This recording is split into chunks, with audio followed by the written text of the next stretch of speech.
ಜಮಖಂಡಿ ನಗರದಲ್ಲಿ ದಿನೇ ದಿನೇ ಟ್ರಾಫಿಕ್ ಜಾಮ್ ಸಮಸ್ಯೆಯಿಂದ ಸಾರ್ವಜನಿಕರಿಗೆ ತೀವ್ರ ತೊಂದರೆಯಾಗ್ತಿದೆ.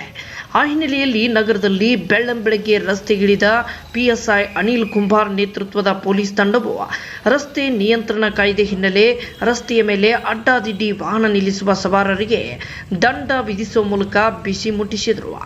ನಗರದ ಕೋರ್ಟ್ ರಸ್ತೆ, ಹನುಮಾನ್ ಚೌಕ್ ಸೇರಿದಂತೆ ಪ್ರಮುಖ ರಸ್ತೆಗಳಲ್ಲಿ ವಾಹನಗಳಿಗೆ KP ಆಕ್ಟ್ ನೀಡುವ ಮೂಲಕ ದಂಡವನ್ನು ವಿಧಿಸಲಾಯಿತು. ಇನ್ನು ಮುಂದಿನ ದಿನಗಳಲ್ಲಿ ಇದೇ ರೀತಿ ಟ್ರಾಫಿಕ್ ಸಮಸ್ಯೆ ಮುಂದುವರೆದರೆ ವಾಹನಗಳನ್ನು ಸೀಜ್ ಮಾಡುವುದಾಗಿ ವಾಹನ ಮಾಲೀಕರಿಗೆ ಪೊಲೀಸರು ಖಡಕ್ ಎಚ್ಚರಿಕೆ ಕೊಟ್ಟಿದ್ದಾರೆ.